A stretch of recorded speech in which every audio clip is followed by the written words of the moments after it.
Alhamdulillah, kita bersyukur kepada Allah Subhanahu Wa Taala yang izinkan kita pada malam ni dapat lagi kita meneruskan pembacaan kita daripada Sahih Imam Al-Bukhari rahimahullah.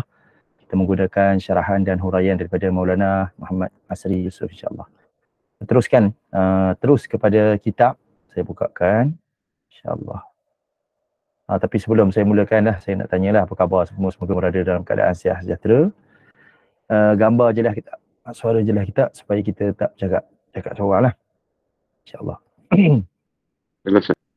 Alhamdulillah. Okey. Tak maaf sikit kan, saya suara serak sikit. Kita dah habis bercerita tentang kenapa Al-Imam Al-Bukhari dia memulakan dengan Bismillahirrahmanirrahim terus.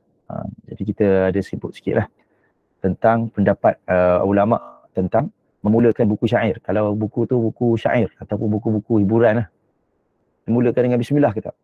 Dan kalau kitab tu memang kitab syair semata-mata, adakah dimulakan dengan Bismillahirrahmanirrahim? Harus ke mulakan dengan Bismillah ataupun tidak? Imam Sya'bi melarang. Sa'id bin Jubair membenarkan. Kebanyakan ulama membenarkan pendapat Sa'id bin Jubair.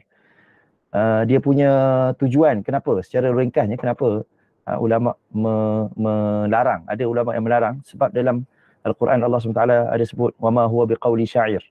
Wama huwa biqauli syair. Sebab bila kita sebut Bismillahirrahmanirrahim, itu adalah salah satu daripada ayat Al-Quran. Ayat Al-Quran kan? Surah An-Naml. Bila Allah SWT ada sebut Bismillahirrahmanirrahim, itu ayat Quran. Jadi kita boleh gunakan ayat Quran ni untuk kita menggunakan dalam benda yang Allah SWT nafikan. Allah kata Quran tu bukan syair. Jadi bila guna Bismillah ni boleh ke? Jadi tapi secara ringkasnya kebanyakan ulama bersetuju dengan Sa'id bin Jubair yang kata boleh, sebab Bismillahirrahmanirrahim ni dia adalah pembuka kata. Bukan semestinya kita berniat membaca Quran. Okey. Ini kita dah pergi dah. Kita pergi tu. Yang ni pun kita dah tengok sikit. Ba tu apa maksudnya ba.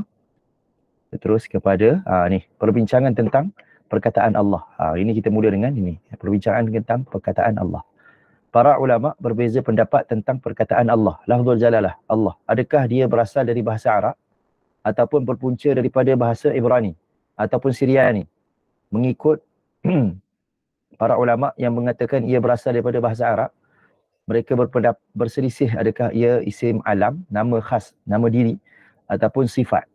Yang kata isim alam, dia kata adakah dia mushtaq ataupun tidak.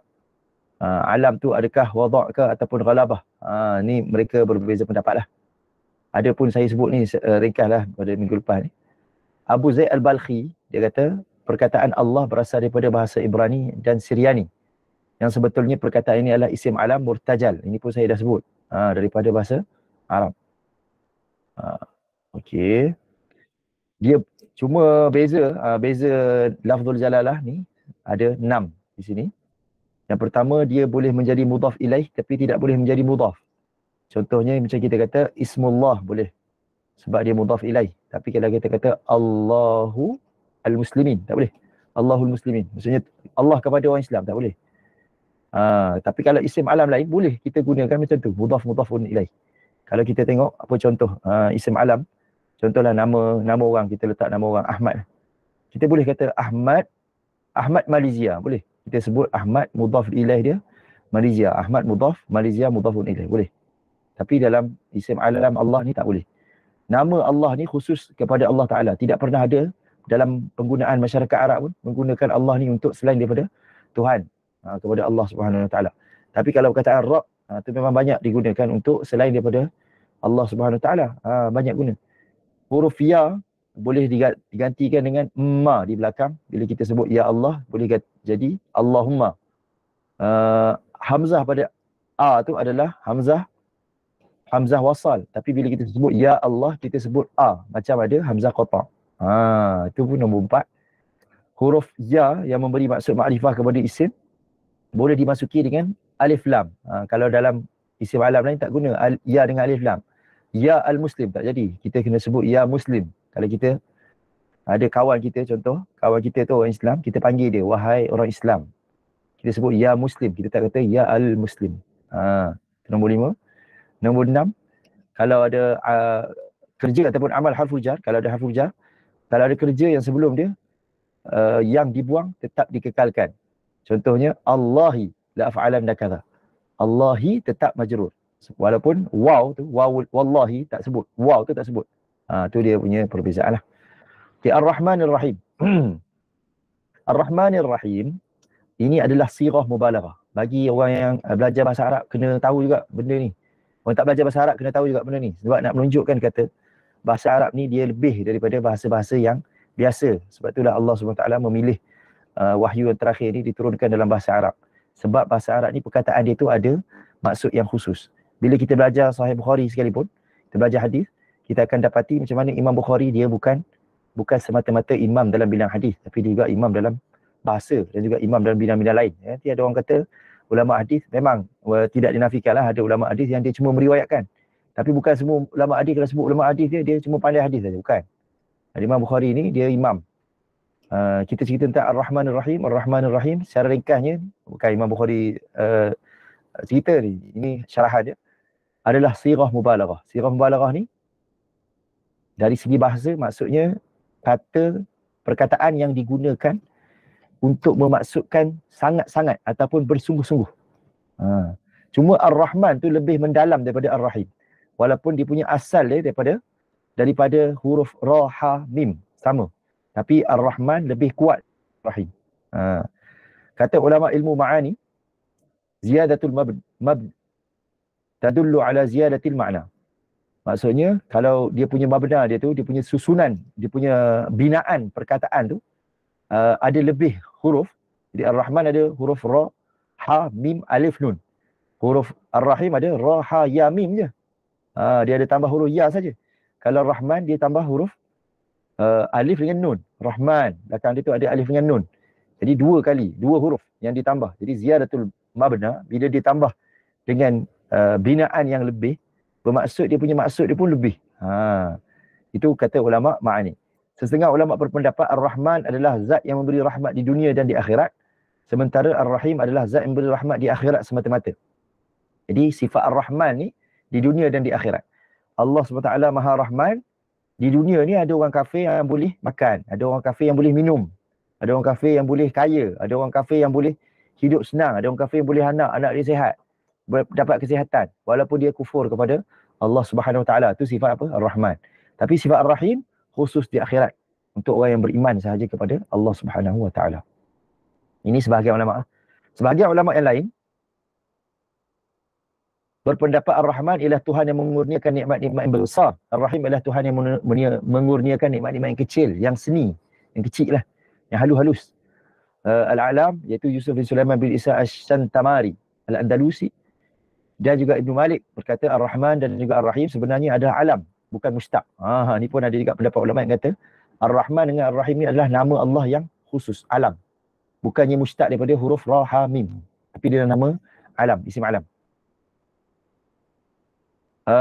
Barangkali pendapat mereka ni adalah berdasarkan kepada riwayat Abdul Rahman bin Auf yang seperti berikut. Haddatsana Ibnu Abi Umar wa Sa'id bin Abdul Rahman Al-Makhzumi qala haddatsana Sufyan bin Uyainah an Az-Zuhri an Abi Salamah qala ishtaka Abu Ridad Al-Laythi fa'adahu Abdul Rahman bin Auf faqala khairuhum wa awsaluhum ma 'alimtu Aba Muhammadin faqala Abu Abdul Rahman sami'tu Rasulullah sallallahu alaihi wa alihi wa sahbihi wasallam yaqul قال الله تبارك وتعالى أنا الله وأنا الرحمن خلقت الرحمة وشققت لها من اسمي فمن وصلها وصلته ومن قطعها بتته. وفي الباب عن أبي سعيد وابن أبي أوفى وعامر ابن ربيعة وأبي هريرة وجبير بن مطعم قال أبو عيسى حديث سفيان عن الزهري حديث صحيح. Jadi ini boleh jadi pendapat Al-Alam dan juga pendapat Ibnu Malik yang kata Ar-Rahman dengan Ar-Rahim ni adalah nama Allah dulu. Sebelum dimustakkan huruf Rahama yang bermaksud belas kasihan tu. Sebelum dia dapat huruf Rahama tu asalnya daripada nama Allah dulu. Sebab apa? Mungkin pendapat dia tu berdasarkan kepada hadis ni. Hadis yang diriwayatkan oleh Abu Salamah berkata pernah Abu Ar-Radad sakit. Lalu ia diziarahi Abdul Rahman bin Auf. Maka kata Abu Ar-Radad, wahai Abu Muhammad, iaitu Abdul Rahman bin Auf lah, kunyah dia Abu Muhammad. Engkaulah yang terbaik dan yang paling menjaga silaturahim di kalangan mereka sejauh pengetahuanku. Maksudnya orang yang paling cepat sekali ziarah bila ada apa-apa sakit ke apa Abdul Rahman bin Auf. Lantas Abdul Rahman bin Auf berkata, aku telah mendengar Rasulullah sallallahu alaihi wasallam bersabda, Allah Azza wa Jalla berfirman, akulah Allah, akulah Rahman. Aku telah menciptakan Ar-Rahim. Telah ku belah untuknya namaku. Syaqaqtu laha min ismi. Maksudnya daripada nama Allah Ar-Rahman itulah dapat nama Rahim. Rahim tu apa? Rahim tu rahim ibu. Jadi orang selalu eja rahim ibu ni dalam bahasa Arab dia eja ada ya. Tak betul. Tu nama Allah Ar-Rahim, ada ya tu nama Allah. Sedangkan rahim yang perut dalam perut ibu tu, dia punya ejaan dia tak ada ya. Ni. Wa khalaqtur rahim macam ni. Wa khalaqtur rahim. Jadi dia boleh baca ha tu baris bawah. Boleh juga baca ha tu mati. Rahmi pun boleh. Okay, sambung balik. Akulah Allah, akulah Ar-Rahman, aku telah menciptakan rahim. Allah menciptakan rahim. Aku belah untuknya namaku. Maksudnya daripada nama Allah Ar-Rahman tu, Allah berikan nama kepada Ar-Rahim. Kerana itu aku akan menghubungkan orang yang menghubungkannya. Itu kita panggil silaturrahim. Hubungan rahim. Ni pun ramai orang dalam kalangan kita ni salah faham. Dia ingat silaturrahim ni ukhuwah Islamiyah lah, ukhuwah lah. Silaturrahim ni maksudnya hubungan rahim. Dalam bahasa Melayunya, hubungan rahim. Silah hubungan, rahim maksudnya rahim. Silaturrahim maksudnya hubungan rahim. Contohnya saya dengan abang saya berhubung rahim melalui mak saya. Jadi dia panggil saya dengan abang saya silaturrahim. Saya dengan sepupu saya bersambung rahim dekat mana? Saya dengan sepupu saya. Contohnya sepupu saya tu mak dia adik-beradik dengan mak saya. Jadi bersambung rahim pada mak kepada mak saya dengan mak kepada mak dia. Jadi mak kepada mak saya dengan mak kepada mak dia adalah rahim yang sama, mak yang sama. Jadi rahim yang sama. Itu dipanggil silaturrahim, hubungan rahim. Kita ni mendapatkan silaturrahim di antara rakyat Malaysia. Jauh lah nak cari rahim. Rahim Nabi Adam AS ke? Daripada Nabi Adam ke apa? Jadi silaturrahim ni maksudnya hubungan rahim. Kat mana rahim tu bersambung? Itu maksud silaturrahim. Hubungan rahim. Jadi Allah gunakan nama Ar-Rahim tu daripada namanya Ar-Rahman. Allah kata, aku akan hubungkan orang yang menghubungkannya. Maksudnya siapa yang sambung balik, dia kata ini sepupu, 2 pupu, ini 3 pupu. Jauh hubungan, tapi sambung balik. Kawan balik, berziarah balik. Ziarah semula, kawan balik, bagi tahu anak-anak ni hubungan dia siapa? Hubungkan, Allah akan hubungkan dia. Dan Allah akan putuskan orang yang putuskan dia. Dia kata ni tak payah kawan dengan dia ni, tak payah kawan. Walaupun sebenarnya dia ada hubungan rahim. Jadi hadis riwayat Imam At-Tirmizi, Ahmad Al-Bukhari dalam Al-Adabul Mufrad, Abu Ya'la dan lain-lain. Imam Tirmizi mengatakan hadis ini sahih. Jadi ini pendapat, boleh jadi pendapat Imam Ibnu Malik semua tu berasal daripada hadis ni.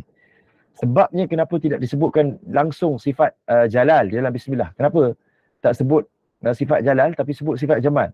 Sifat jamal ni Ar-Rahman Ar-Rahim tu lah yang bermaksud makna rahmat. Dia tak sebut nama-nama yang ada sebutkan keagungan Allah, kehebatan Allah, tapi sebutkan nama yang ada sifat jamal, sifat-sifat yang cantik. Sifat kasih sayang, belas kasihan. Kenapa? Sebab makna Rahman iaitu Ar-Rahman Ar-Rahim tu kerana dalam Al-Quran Allah SWT kata, "Waktub lana fi hadhihi dunya hasanah wa fil akhirati inna hudna ilaik. Qala 'adhabi usibu bihi man asya wa rahmati wasi'at kulla syai'. Fasa'aktubuha lil ladzina yattaqun wa yu'tuna az-zakah wal ladzina hum bi ayatina yu'minun."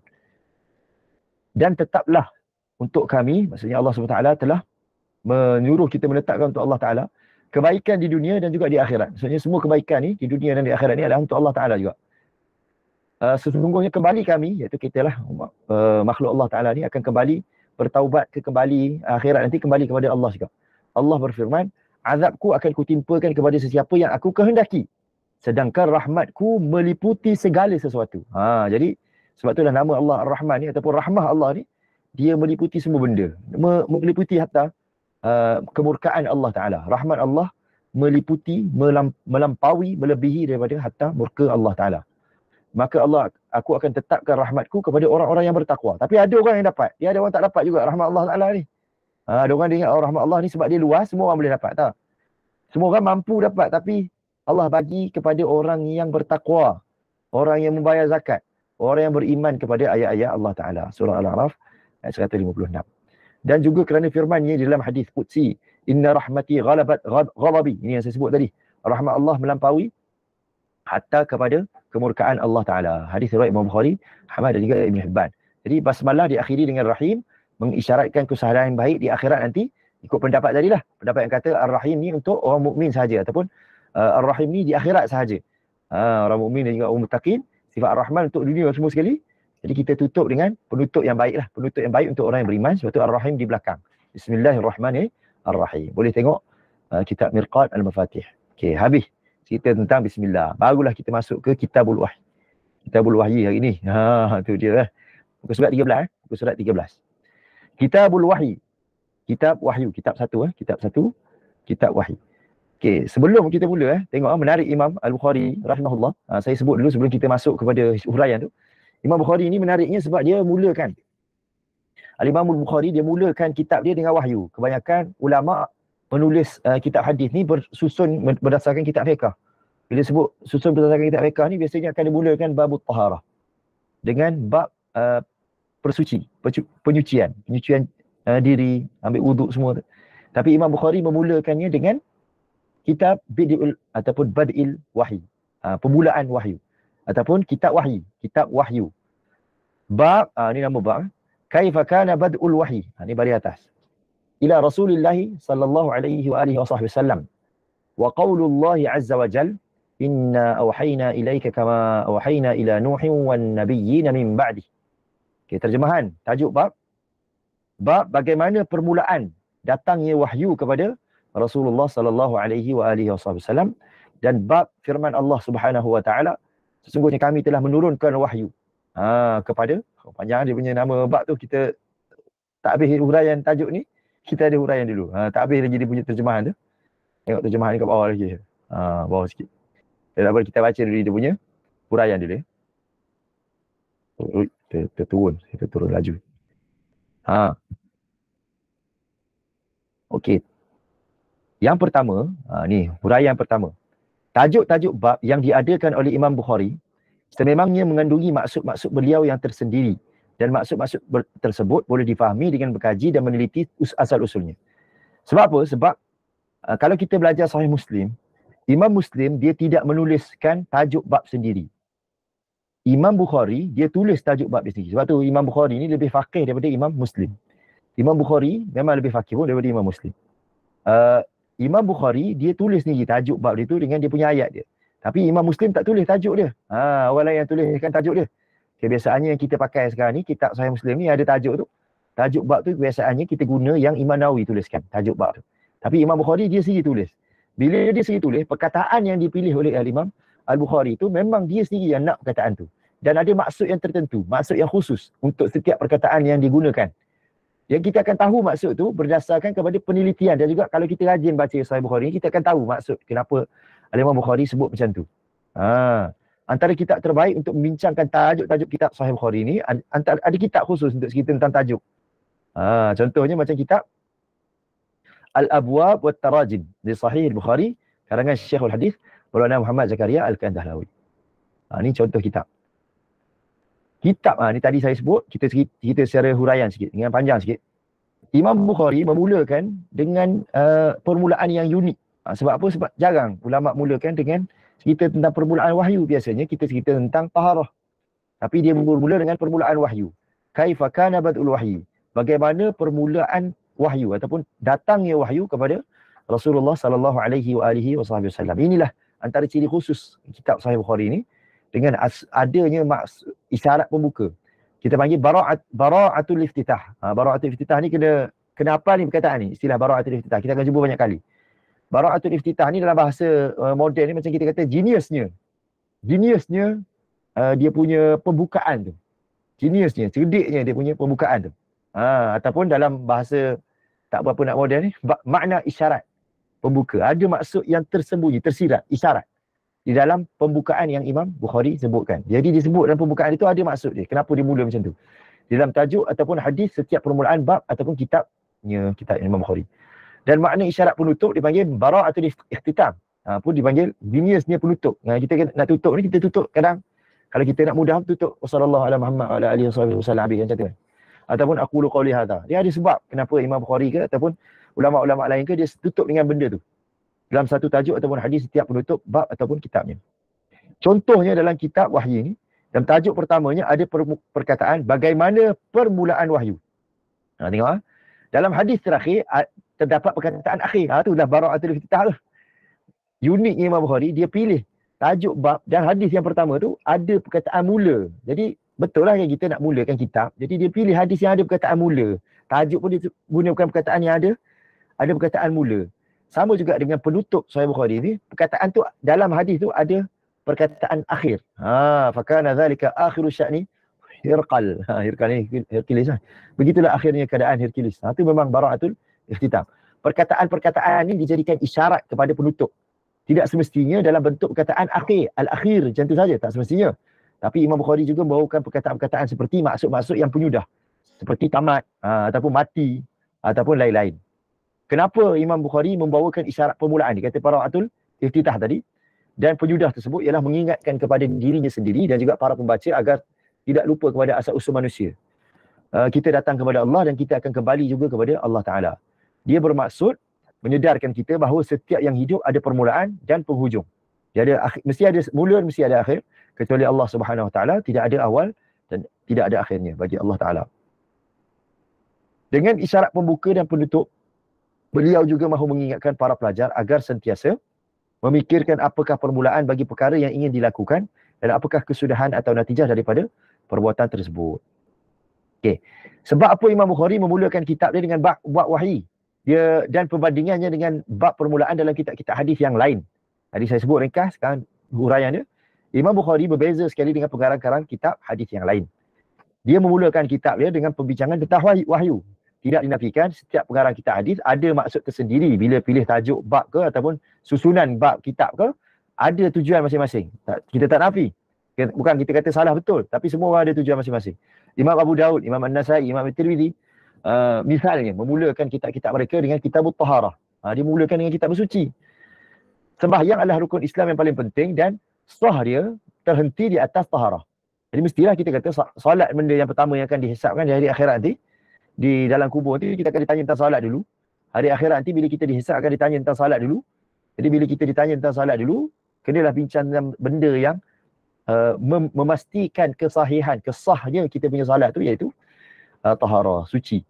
Setelah itu perkara pertama yang disoali di alam kubur, di alam barzakh ialah tentang taharah. Perkara pertama yang disoali di mahsyar ialah tentang solat.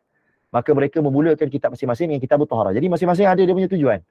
Imam Ibnu Majah memulakan kitab sunnahnya dengan ittiba'us sunnah. Tengok Ibnu Majah mulakan kitab dia dengan ittiba'us sunnah sebab sunnah Nabi SAW dan sunnah Khulafair Rasyidin kalau tidak diikuti nescaya segala macam bid'ah akan merasapi agama dan seterusnya rupa bentuk agama akan terhapus. Di samping asas agama akan terancam.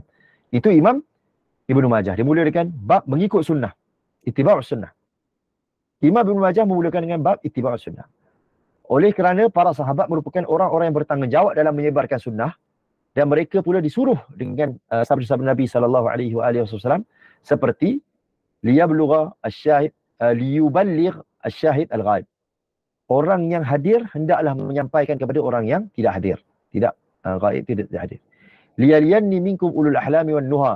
Hendaklah orang yang bijak, yang cerdik di antara kamu mengiriku berada dengan dekat dengan saf terdekat dengan belakang imam, belakang Nabi SAW ketika salat. Maka kerana itulah Imam Ibnu Majah membuat bab manaqib as-sahabah. Selepas bab ittiba'us sunnah. Ya, lepas bab ittiba'us sunnah terus manaqibus sahabah. Itu susunan Imam Ibnu Majah. Memang lain daripada yang lain lah. Jadi masing-masing ulama ada tujuan dia. Kenapa dia tulis macam tu?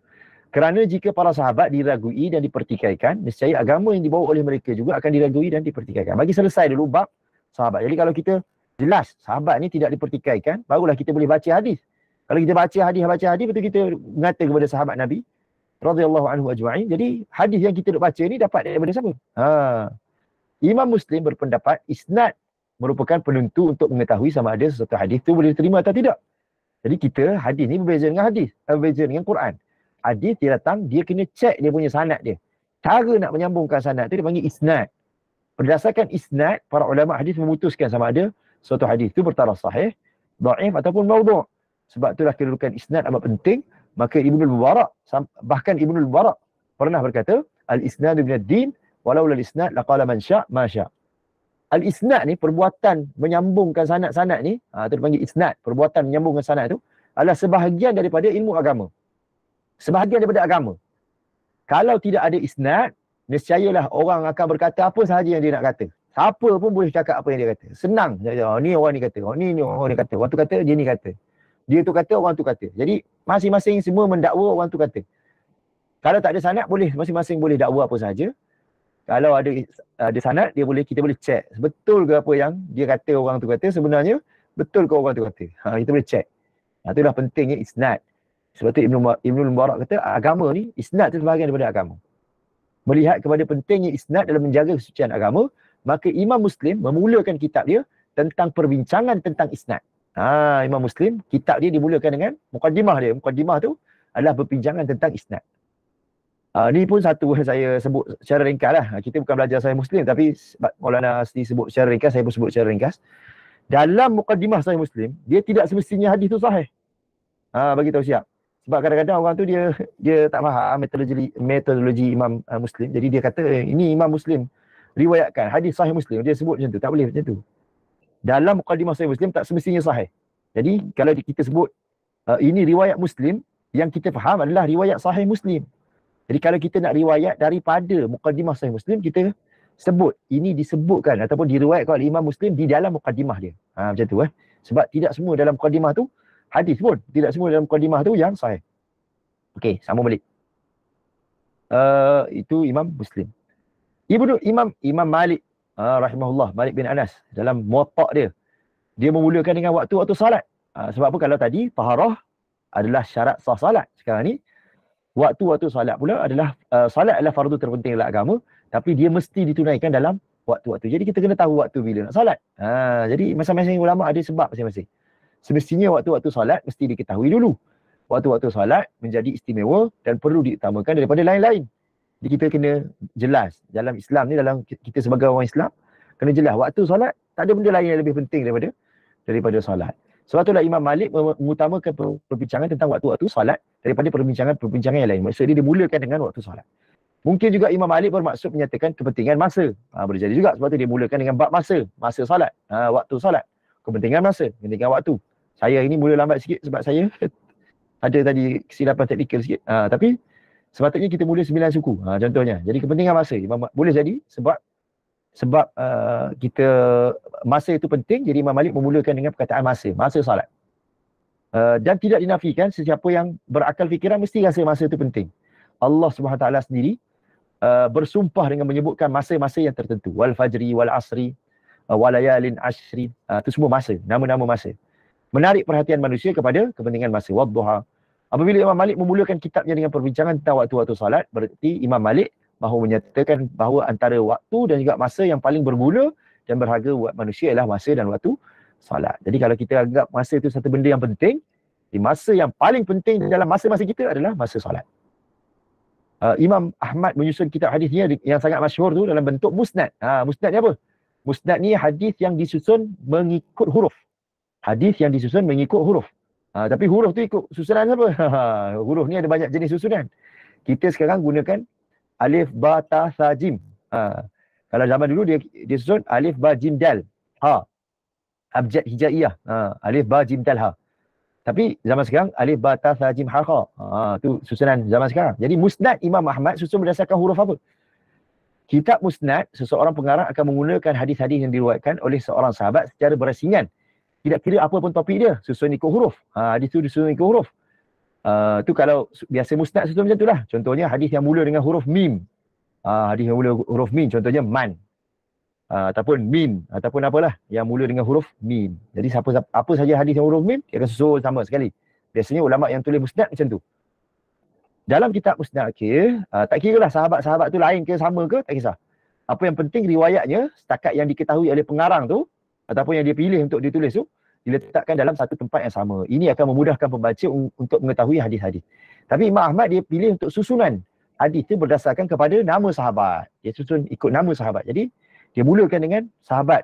Apa nanti kita tengok sahabat. Lepas tu dia susun semua hadis yang diriwayatkan oleh sahabat tu. Tak kira lah hadis tu mula dengan apa? Mula dengan hadis tu bab apa? Bab taharah ke? Hadis itu cerita tentang salat ke? Cerita tentang waktu salat ke? Cerita tentang wahyu ke? Tak kisah. Yang penting dia sahabat yang sama yang menceritakan hadis tu. Cerita tentang sahabat tu je, bukan cerita tentang sahabat tu je yang cerita. Dikumpulkan dalam satu bab. Jadi Imam Ahmad memulakan dengan riwayat Abu Bakar dulu. Mulakan dengan hadis Abu Bakar. Maksudnya yang dimulakan oleh yang diceritakan oleh Abu Bakar As-Siddiq radhiyallahu anhu. Kemudian hadis-hadis Umar, kemudian hadis-hadis Uthman, kemudian mengikut tertib keutamaan sahabat pada pandangan Ahlus Sunnah wal Jamaah. Jadi Ahlus Sunnah Jamaah bersepakat yang paling mulia selepas Nabi sallallahu alaihi wasallam daripada manusia adalah Abu Bakar As-Siddiq. Tak ada wali-wali mana lebih daripada Abu Bakar. Kemudian selepas Abu Bakar siapa? Umar. Lepas tu siapa? Uthman. Macam tu. Jadi Imam Ahmad susun macam tu. Ini menunjukkan akidah pengarang, iaitu Ahlus Sunnah wal Jamaah. Akidah Imam Ahmad bin Hanbal rahimahullah. Di samping menunjukkan peranan dan juga jasa para sahabat dalam menyampaikan amanah Nabi sallallahu alaihi wasallam kepada umat. Imam Bukhari berbeza. Ini baru masuk Imam Bukhari, tengok. Imam Maulana Nasri dia susun dulu benda kutip kitab lain, baru cerita. Imam Bukhari berbeza dengan semua tadi. Dia mulakan sama ada yang sezaman ataupun yang sebelum dia memulakan dengan bab wahyu. Kenapa? Apa hujah? Hujah yang tersendiri. Bagi dia, petunjuk, pedoman, panduan kita semuanya berpunca daripada wahyu Allah Subhanahu Wa Taala. Sebab tu dia memulakan kitab sahih dia dengan tajuk penurunan wahyu. Semua perkara ataupun maklumat sebagaimana yang dibentangkan oleh para imam yang lain pada hakikatnya bermula daripada wahyu Allah Subhanahu Wa Taala. Termasuklah hadis Nabi sallallahu alaihi wasallam pun adalah diwahyukan oleh Allah Taala. Dia bermaksud sumber utama ajaran agama, termasuklah ibadat ke, muamalat ke, munakahat ke, apa benda semua sekali, semuanya sumber daripada wahyu Allah Subhanahu Wa Taala. Bacalah kitab hadis mana pun, semua akan dapat hadisnya sahaja. Tapi bila kita baca kitab Sahih Bukhari, yang terbentang di hadapan kita adalah keseluruhan agama yang merangkumi seluruh aspek kehidupan manusia. Jadi tujuan sebenar Imam Bukhari mengarang sebuah kitab menjadi panduan dan juga pedoman dalam agama, bukan sekadar kitab yang mengumpulkan hadis-hadis semata-mata. Jadi kitab Sahih Bukhari, kalau kita baca yang Sahih Bukhari ni, dia sebenarnya boleh jadi panduan untuk kita hidup. Jadi dia seolah macam panduan kita lah. Bermula panduan kita ni dengan kita merujuk kepada wahyu Allah Ta'ala. Lepas tu apa? Kalau kita ikut Sahih Bukhari pun dah terpandu dah hidup kita ni di dunia ni, insyaAllah. Hakikat inilah yang mendorong Maulana Banuri, Ahmad Yusuf Al-Banuri, pengasas Jami'ah Al-Ulum Al-Islamiyah Karachi, tempat penulis, iaitu Maulana Asri pernah menimbul ilmu hadis. Dia berkata, Innal Bukhariya arada an yusannifa kitaban fid din qabla an yusannifa fil hadis. Dia nak menulis kitab agama. Imam Bukhari sebenarnya dia nak menulis kitab agama sebelum dia nak menulis kitab hadis. Bukan tujuan dia tulis hadis semata-mata, tapi nak tulis kitab agama. Demikianlah cerita guru penulis Mufti Wali Hasan Khan. Sebab tu beliau mengajarkan Sahih Bukhari kepada kami. Jadi satu kemuskilan tentang tajuk bab yang dibuat oleh Imam Al-Bukhari rahimahullah. Ada satu kemuskilan, ada satu timbul persoalan. Kenapa Imam Bukhari menggunakan ungkapan bagaimana? Bagaimana? Tanya soalan dalam tajuknya, menunjukkan soalan kaifa, bagaimana keadaan permulaan wahyu. Sedangkan sekiranya hadis-hadis yang berada di bawah tajuk ini dibacakan, kalau kita perhati hadis-hadis yang dia akan bawa kejap lagi, kandungan-kandungan hadisnya tidak menggambarkan keadaan permulaan wahyu kecuali satu hadis sahaja. Satu hadis je nak cerita tentang gambaran macam mana permulaan wahyu. Iaitu hadis yang ketiga yang menceritakan bagaimana Nabi SAW didatangi malaikat Jibril ketika sedang beribadah dalam Gua Hira. Jadi, ia menimbulkan persoalan kerana tajuk yang diletakkan oleh Al-Imam Al-Bukhari rahimahullah sendiri seolah-olah tidak menepati kandungan hadis-hadis di bawah bab yang sama. Atau dengan kata yang lain, kandungan hadis tidak menepati kehendak tajuk. Contohnya, hadis pertama menceritakan tentang niat orang yang berhijrah. Kan? Kita biasa kalau baca kitab, biasanya dia akan mulakan dengan hadis niat. Imam Bukhari mula dengan bab Bad'ul Wahyi, permulaan wahyu. Tapi tiba-tiba cerita tentang hadis niat juga. Sudah, sama macam orang. Sama macam orang. So, contohnya hadis pertama cerita tentang niat. Macam orang yang berhijrah kena ada niat. Sedangkan peristiwa tu bukan peristiwa permulaan wahyu Nabi SAW pun. Hijrah ni lepas 13 tahun berdakwah di Makkah. Begitu juga hadis yang kedua. Nabi SAW tanya tentang bagaimana keadaan wahyu datang. Macam mana wahyu turun. Bukan permulaan wahyu. Sahabat tanya macam mana wahyu turun. Nabi cerita tak kira lah permulaan ke, di hujung ke, tengah-tengah ke. Sepanjang hidup Nabi macam mana wahyu turun. Dan jawapan bagi dia, jawapan kepada pertanyaan tidak menggambarkan penurunan wahyu yang pertama sahaja. Ini satu kemuskilan. Jawapan kepada kemuskilan tu. Jadi kalau ada orang bagi kemuskilan macam tu, kita boleh jawab. Jadi Imam Bukhari dia bukan tak sengaja. Bukan dia susut, tak sengaja pula. Termasukkan hadis niat. Tak sengaja pula. Termasukkan hadis cara-cara wahyu turun. Tak kira wahyu pertama, kedua, ketiga, keempat, ke-10, ke-100. Para ulama yang mengkaji Sahih Bukhari telah menyimpulkan beberapa hasil daripada kajian. Antara jawapan mereka ialah yang pertama, perkataan bad yang bermaksud permulaan, bermaksud wahyu itu sendiri. Sebab wahyu bila turun dia semua mulalah kan. Jadi disimpulkan daripada perbahasan ilmu nahwu, di mana perkataan bad'ul wahyi merupakan gabungan idhafah bayaniyah, iaitu mengandungi erti bad yang tidak lain tidak bukan adalah wahyu. Jadi dipanggil idhafah bayaniyah. Sesuatu perkataan itu dikaitkan dengan penerangan dia. Perkataan itu dikaitkan dengan penerangan dia. Bukannya perkataan tu perkataan yang lain, tapi sama. Dia adalah penerangan dia. Perkataan yang sama. Jadi perkataan bad'u tu maksudnya ialah wahyu. Perkataan wahyu tu adalah maksud bad'u. Jadi bad'ul wahyi adalah benda yang sama, iaitu wahyu. Itu pun dalam perbincangan ilmu nahwu dipanggil idhafah bayaniyah. Ia seharusnya ditakdirkan begini. Kaifa kana al-wahyu ila Rasulillah sallallahu alaihi wasallam. Jadi kalau kita faham bad'u tu maksudnya wahyu, jadi wahyu pun maksud wahyu, bad'u pun maksud wahyu. Jadi kaifa kana bad'ul wahyi maksudnya bagaimana sebenarnya wahyu tu turun. Senang pendek macam tu. Bagaimana keadaan wahyu datang kepada Rasulullah sallallahu alaihi wasallam. Ia bukan permulaan wahyu, tapi perkataan bad'u tidak perlu diterjemahkan sebab maksudnya wahyu juga. Tujuan ia dimaksudkan oleh Imam Bukhari dalam tajuk hanyalah semata-mata untuk memenuhi iltizamnya sahaja, iaitu mengisyaratkan. Dia panggil bara'atul jeniusnya cara permulaan dia. Dia dalam perkataan permulaan tu ada perkataan mula. Itu dipanggil jeniusnya dalam menyusun kata-kata tu. Bara'atul iftitah. Pendapat ini disangkal oleh mereka yang mengatakan tidak mungkin tokoh agung seperti Imam Bukhari sengaja letak tanpa ada maksud apa-apa. Kita pun tak saja-saja cakap. Kalau kita ni orang biasa pun tak saja-saja cakap. Kalau tak ada tujuan, tak ada maksud, apatah lagi Imam Bukhari, imam yang agung. Pendapat kedua, permulaan wahyu bukanlah turun kepada Nabi SAW sahaja. Kerana sebelum Nabi Muhammad SAW dah ada nabi-nabi lain, semuanya ada wahyu masing-masing. Setelah Nabi Isa AS wafat, penurunan wahyu terhenti sebelum tersebarnya zaman wahyu tidak terputus. Maka maksud permulaan wahyu di sini adalah permulaan penurunan semula wahyu selepas ia terputus sekian lama daripada zaman Nabi Isa AS. Jadi perkataan permulaan di sini bukanlah maksud wahyu yang mula-mula sekali diterima oleh Nabi sallallahu alaihi wasallam. Wahyu ni dianggap istimewa dan berbeza daripada wahyu-wahyu sebelumnya. Jadi perkataan permulaan maksudnya bila wahyu bermula semula dengan turunnya, dengan mulanya ada Nabi kita ni, Nabi Muhammad sallallahu alaihi wasallam, dia bermula semula selepas daripada lama dah wahyu ni terputus di atas muka bumi selepas zaman Nabi Isa alaihi salam. Itu pendapat yang kedua. Pendapat yang ketiga, apa maksud bagaimana permulaan wahyu boleh diperincikan kepada kaifa. Apa yang dimaksudkan kaifa tu bukan terbatas kepada keadaan wahyu saja, tapi keadaan-keadaan sekitar. Sepertinya keadaan peribadi Nabi sallallahu alaihi wasallam ketika Nabi dapat wahyu. Sebab Nabi ni penerima wahyu. Keadaan tempat, macam mana tempat tu ketika Nabi sallallahu alaihi wasallam dapat wahyu.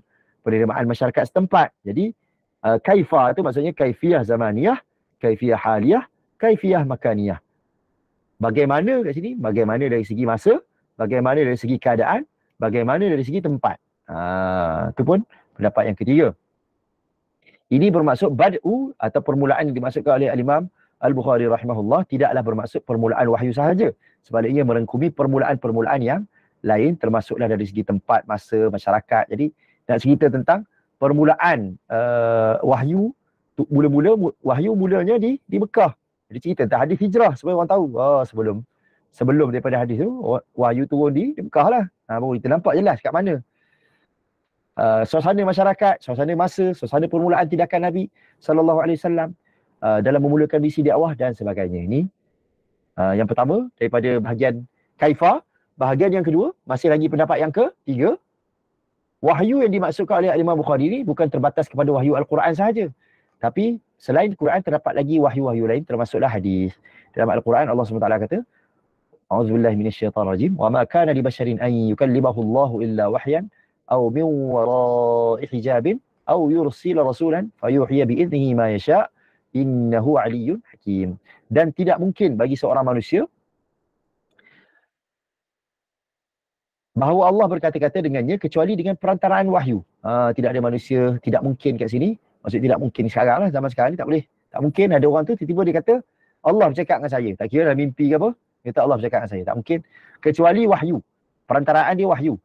dengan diberi ilham ke, diberi mimpi ke, ataupun dari balik tabir, maksudnya dengar sahaja kalam ilahi, tak nampak Allah Ta'ala, ataupun dengan mengutus utusan seperti malaikat, lalu utusan itu menyampaikan wahyunya kepadanya dengan izin Allah akan apa yang dikehendakinya. Sesungguhnya dia, yakni Allah, maha tinggi lagi maha bijaksana. Ayat ini menegaskan bahawa terdapat 3 saluran wahyu. Dalam ayat ini ada sebut 3 cara wahyu diturunkan untuk berhubung dengan Nabi-Nabi Allah Subhanahu Wa Taala. Al-Quran diturunkan dengan saluran wahyu yang ketiga, iaitu ada perantaraan malaikat Jibril alaihi salam yang menyampaikan kepada Nabi Muhammad sallallahu alaihi wasallam. Ia bukan diterima Rasulullah sallallahu alaihi wasallam secara langsung daripada Allah Subhanahu Wa Taala. Para ulama bersepakat mengatakan ketiga-tiga sumber yang terdapat dalam ayat di atas merupakan wadah atau saluran wahyu yang berasingan. Kalau begitu, apa yang dimaksudkan dengan wahyu seperti mana yang disebut dalam saluran yang pertama dalam ayat di atas? Maka li basyarin an yukallimahullahu illa wahyan. Apa maksudnya? Wahyu kan Allah kata, tidaklah sepatutnya manusia itu bercakap dengan Allah, Allah bercakap dengan manusia itu kecuali wahyu. Jadi apa maksud wahyu tu? Dalam saluran pertama ni. Sudah tentu tidak ada jawapan yang lain yang lebih tepat dan sesuai untuknya selain hadis. Dalam usaha membezakan wahyu, Imam Bukhari telah membahagikan wahyu kepada 2 kategori sebagaimana yang diistilahkan oleh ulama sebagai al-wahyul matlu dan al-wahyu ghairul matlu. Wahyu yang dibaca, ditilawahkan, dan wahyu yang tidak dibaca, tidak perlu ditilawahkan. Kita baca hadis ni tak payah baca dengan tilawah-tilawah tajwid semua, tak payah. Yang dimaksudkan dengan wahyu dibaca ialah Al-Quran kerana ia dibaca dalam salat. Kita baca Quran dalam salat. Hadis kita tak baca dalam berdiri, kita tak payah baca secara tilawah. Kita baca doa-doa daripada hadis tu tak payah baca secara bertilawah. Tak payah baca contoh hadis apa? Ad-dinun nasihah. Kita tak perlu baca ad-din, tak payah baca dengan dia punya bukan makhraj, dia dengan dia punya mat dia, dengan dia punya wajibul gunnah lah apa, tak perlu. Sebab hadis bukan Al-Quran, bukannya wahyu yang matlu. Dapat pahala bagi setiap huruf yang dibaca. Quran dapat pahala semua huruf. Hadis tak dapatlah pahala khusus seperti Al-Quran. Yang dimaksudkan dalam wahyu tidak dibaca ialah hadis. Jadi wahyu yang ghairul matlu adalah hadis. Ia tidak dibaca dalam salat meskipun membaca hadis. Ini ibadat juga, ibadat umum lah. Dalam menegaskan lagi, hadis juga merupakan wahyu. Al-Quran sendiri telah menerangkan melalui 2 ayat ini. Apa dia 2 ayat tu? Surah An-Najmi ayat 3 dan juga ayat 4. A'udzubillahi minasyaitanirrajim. Wa ma yantiqu 'anil hawa in huwa illa wahyu yuha. Dia, yakni Muhammad, tidak melafazkan, tidak mengucapkan. Jadi yang tiqu, nutuk ni maksudnya melafaz, mengucap. Nabi SAW tidak akan mengeluarkan apa-apa sahaja lafaz daripada lidah dia ni daripada nafsu dia. Semuanya adalah wahyu yang telah diwahyukan. Jadi semua sekali adalah Al-Quran ataupun hadis. Sama ada Al-Quran ataupun hadis, semuanya adalah wahyu Allah Ta'ala. Okey. Cara penurunan wahyu. Cara penurunan wahyu ada banyak cara. Berdasarkan kajian ulama ada 46 cara ataupun 46 bentuk wahyu turun. Walau bagaimanapun, kesemua cara itu tidak akan terkeluar daripada 3 cara utama sebagaimana yang disebutkan dalam ayat tadi. Surah Syura tadi. Antara cara dan bentuk penurunan wahyu kepada Nabi, kepada para Nabi, tak semestinya Nabi Muhammad sallallahu alaihi wasallam. Nabi-Nabi lain pun ada. Melalui mimpi, al-wahyul manami, dapat wahyu melalui mimpi. Ketika tidur. Yang ini adalah wahyu. Contohnya macam Nabi kita sallallahu alaihi wasallam dapat wahyu melalui mimpi. Nabi Muhammad sallallahu alaihi wasallam misalnya, mimpi Nabi adalah tepat dan benar-benar berlaku sebagaimana yang diperlihatkan kepada Nabi sallallahu alaihi wasallam. Ini berarti Nabi, para Nabi alaihi wassalam tidak seperti menerima wahyu dalam keadaan sedar sahaja, dalam keadaan kita jaga sahaja, mereka jaga sahaja. Contoh lain, perintah yang sangat besar yang diterima oleh Nabi Ibrahim alaihissalam tentang menyembelih anak dia. Kalau mimpi itu bukan wahyu, tentulah Nabi Ibrahim alaihissalam tidak akan menyempurnakan, tidak akan menyembelih putera kesayangannya iaitu Ismail alaihissalam. Yang kedua, wahyu juga ilham ataupun an-nafas fir raw'. Ilham nafas fir raw'. Cara Allah SWT mengilhamkan kepada seorang nabinya, lalu nabi itu mengolah apa yang diterimanya dan mengungkapkannya dalam bahasanya sendiri. Allah SWT ilhamkan, Allah SWT bagi tahu dalam hati terus. Kemudian para nabi itu olah jadi ayat yang dia gunakan. Keadaannya lebih kurang sama dengan seorang yang mendengar suatu ungkapan dalam bahasa tertentu yang difahaminya dan mengungkapkan kepada bahasa lain, kepada orang-orang yang tidak memahami bahasa asal. Contoh macam kita baca Quran, kita faham Quran, kita terangkan kepada orang yang tak faham bahasa Arab ni dengan bahasa kita sendiri. Macam tu contoh lain. Saluran wahyu berupa hadis-hadis Rasulullah sallallahu alaihi wasallam melalui cara ini. Hakikatnya ialah Allah SWT meniupkan wahyu. Jadi hadis-hadis ni hakikatnya macam inilah hakikatnya. Kok mana pun apa yang Nabi sallallahu alaihi wasallam sama ada hadis ke, yang Nabi sampaikan sama ada hadis ke ataupun Quran ke, semuanya Allah SWT wahyukan kepada Nabi. Adapun hadis, dia adalah wahyu yang difahamkan dalam hati Nabi dan Nabi olah balik dalam bahasa yang digunakan dia. Itu bahasa Arab. Allahumma salli ala Muhammadin wa ala ali Muhammad.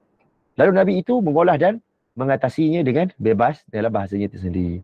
Berbeza dengan Quran yang diberikan oleh Allah Ta'ala terus dalam bahasa Arab seperti yang mana kita baca hari ini. Melalui Jibril, melalui interaksi Allah Ta'ala dengan Jibril alaihissalam.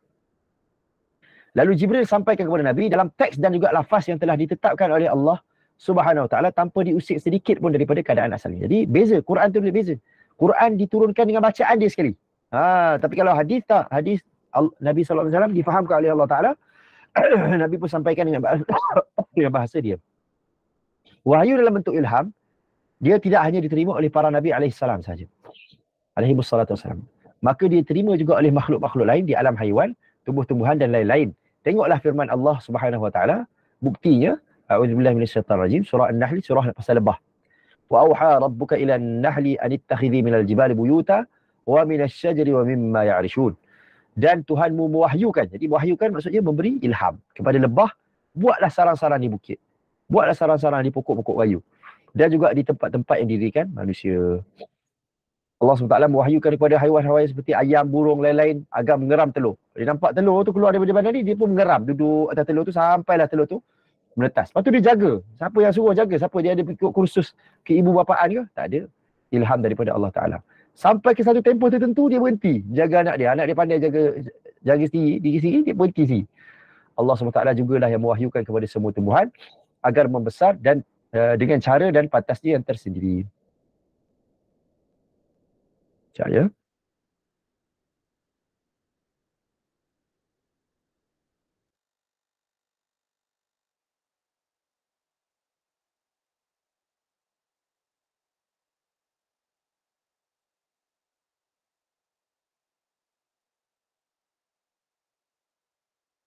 Okey.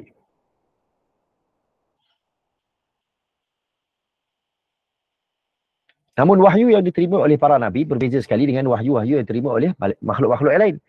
Ada beza walaupun bahasanya, perkataannya wahyu lah juga. Di alam makhluk-makhluk Allah Ta'ala dalam flora fauna ni semua, beza-bezalah.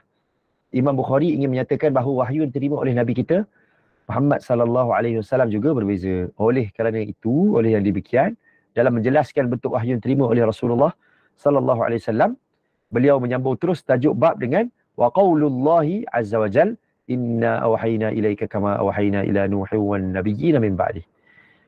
Bab permulaan wahyu dan firman Allah Ta'ala, Allah Azza wa Jalla, sesungguhnya kami wahyukan kepada kamu sama macam kami wahyukan kepada Nabi Nuh dan juga Nabi-Nabi yang terdahulu selepas daripada Nabi Nuh.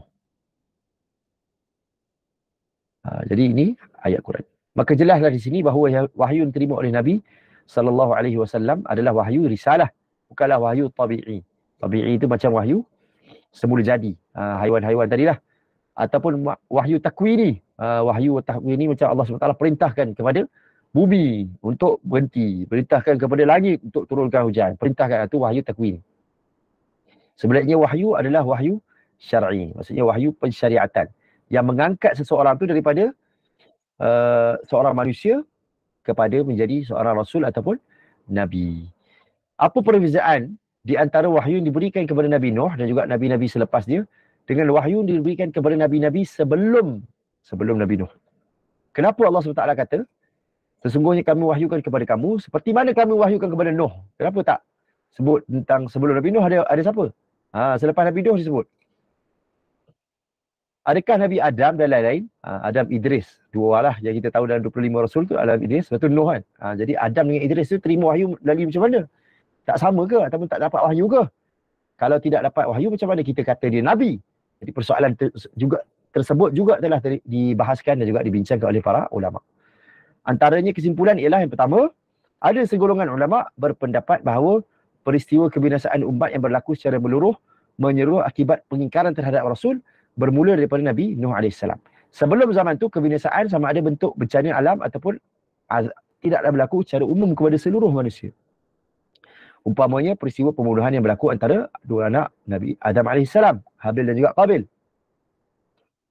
Ini pendapat yang pertama. Yang kedua, menurut Imam Bukhari, wahyu yang diterima oleh Rasulullah sallallahu alaihi wasallam adalah wahyu yang amat besar kedudukan dia. Kerana ia sama dengan kedudukan wahyu yang turunkan kepada Nabi Nuh dan Nabi-Nabi sesudah Nabi. Dengan arti kata lain, orang yang mematuhi akan terselamat, orang yang menentang akan dapat kebinasaan seperti mana kaum Nabi Nuh dan juga Nabi-Nabi yang selepasnya. Ini pendapat Imam Bukhari. Jadi kenapa sebut Nabi Nuh? Sebab kalau selepas zaman Nabi Nuh ni, umat-umat yang tolak wahyu semuanya akan dibinasakan secara umum. Tapi umat Nabi Muhammad sallallahu alaihi wasallam tidak. Setengah ulama berpendapat, nombor 3, muka surat 20, Nabi Nuh AS adalah Nabi yang mula-mula sekali menerima wahyu risalah. Sebab itulah dia adalah Rasul yang pertama. Yang dapat wahyu risalah barulah jadi Rasul.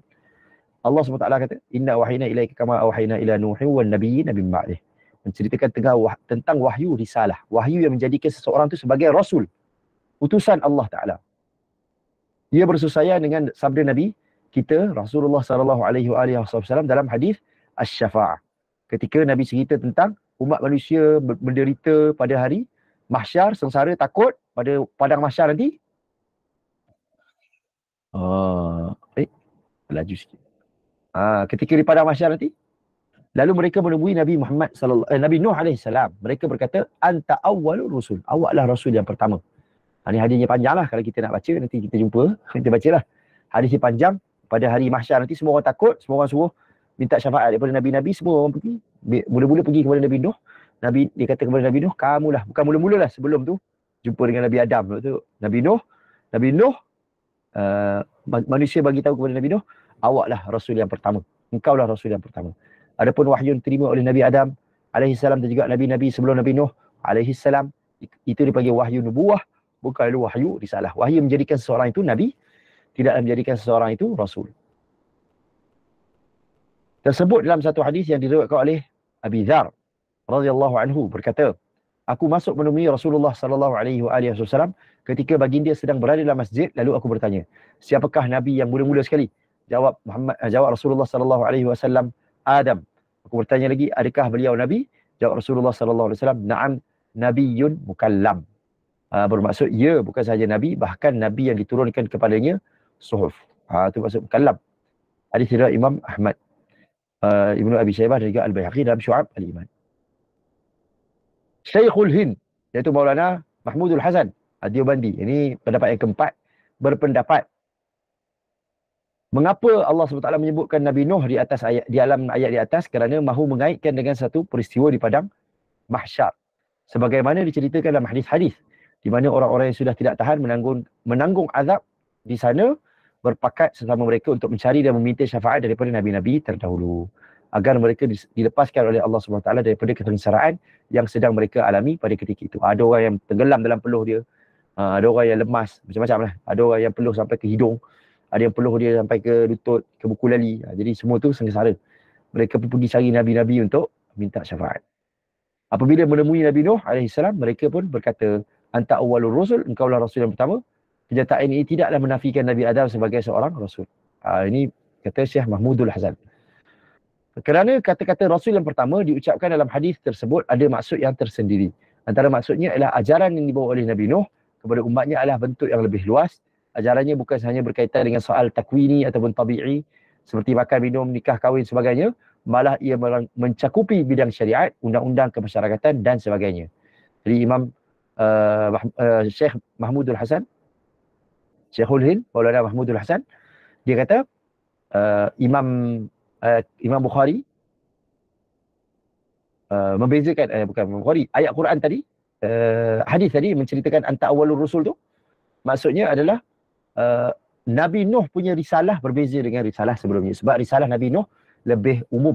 Lebih umum, mencakupi aspek-aspek kehidupan. Wahyu yang turunkan kepada sebelum Nabi Nuh berkaitan dengan cara bercocok tanam, jadian makanan, macam Nabi Adam. Allah wahyukan kepada dia pakaian, macam mana kan? Perkahwinan macam mana, itu bimbingan asas untuk kehidupan manusia. Wahyu diturunkan kepada mereka selaku umat manusia yang mula-mula menghuni bumi ini setelah turun daripada syurga hanyalah berkaitan dengan perkara-perkara tersebut, iaitu bimbingan ke arah pengembangan populasi manusia dan cara untuk meneruskan kewujudan kehidupan mereka. InsyaAllah. Jadi inilah tajuknya. Ini panjang sikit penerangan dia, boleh baca sendiri. Penerangan daripada Syekh Mahmud Al-Hasan. Habis kita punya tajuk pada hari ini. Saya nak buka kalau ada soalan. Kalau tak ada soalan, bagus. Kalau tak ada, kita sampai sini dulu. Jadi kita akan sambung selepas ni di muka surat 22. Dia punya sambungan tajuk tu dan juga hadis yang pertama, insya-Allah. Muka surat 22, insya-Allah kita akan sambung. Kalau ada soalan, saya buka dalam masa saya tengok dulu. Komen-komen ke? Ada tulis kat komen ke? InsyaAllah. Saya buka dalam 5 saat lah. Kalau ada tanya soalan, 5 saat, kita tengok. Assalamualaikum Ustaz. Waalaikumsalam warahmatullahi. Ya, tafadhal. Boleh tanya ni secara audio Ustaz Ya, insya-Allah. Assalamualaikum. Jadi nak tanya sikit berkaitan dengan macam di akhirat pula Ustaz. Bila kata umat Nabi ni, bila kata umat-umat ni, dia setiap umat tu dia akan cari Nabi masing-masing ke ataupun macam mana Ustaz untuk mendapat syafaat? Okey, hadis syafaat tadi, kan saya sebut tadi hadis syafaat tu panjang. Dia ada nanti kita akan jumpa. Tak tahu bila, lebih lama. Hadis syafaat ni panjang. Masa sebut entah hadis syafaat tu diceritakan seluruh umat manusia akan percari semua Nabi. Bukannya umat Nabi ni pergi jumpa Nabi tu, umat Nabi Muhammad, saya Nabi Muhammad, bukan. Tapi dalam Quran Allah SWT kata, semua orang akan diutuskan, dia akan dibangkitkan di belakang Nabi-Nabi dia. Ataupun dia punya ketua-ketua dia. Orang yang ketua dia dekat dunia ni, orang kafir, dia akan bangkit belakang orang kafir tu. Itu ada dalam Quran cerita macam mana dibangkitkan. Tapi cerita di Padang Mahsyar ni dalam hadis. Cerita di Padang Mahsyar, masa manusia dah bangkit dah semua. Waktu dah bangkit dah masing-masing ada yang duduk dalam peluh apa tadi. Waktu dalam keadaan tu, tak mula lagi. Hisab tu belum dimulakan lagi. Tak mula apa-apa lagi hisab. Tapi manusia dah sengsara dah. Yang panahnya. Yang berteduh lah duduk bawah arash. Yang tak berteduh tu memang panas lah. Kita masing-masing manusia ni minta Allah SWT lindung. Semua manusia akan cari Nabi. Macam mana dia kenal tu adalah cerita dalam huraian hadis. Macam mana boleh kenal tu Nabi? Dia pergi cari. Jadi manusia ni pakat semua sekali pergi jumpa Nabi Adam. Semua manusia. Bukannya umat Nabi Adam saja. Jumpa Nabi Adam tolak. Jumpa Nabi Nuh tolak. Jumpa Nabi ni tolak. Sampailah kepada Nabi kita, Nabi Muhammad sallallahu alaihi wasallam. Itulah dipanggil syafaatul uzma, syafaat yang terbesar. Yang Nabi Muhammad sallallahu alaihi wasallam simpan. Tu dia, syafaat terbesar tu lah dia. Kita duk sekarang ni kan, zaman sekarang ni orang sikit-sikit kata kita minta syafaat. Tak tahu dia syafaatul uzma tu dia. Tu syafaat uzma adalah hadis tu. Hadis syafaat dipanggil. Hadis syafaat ketika memulakan waktu kita sedang berada di padang mahsyar tu. Jadi semua manusia lah jawapan dia. Wallahu a'lam. Nanti kita jumpa juga hadis tu insya-Allah. Okay, silakan kalau ada soalan lain. Jazakallah khair.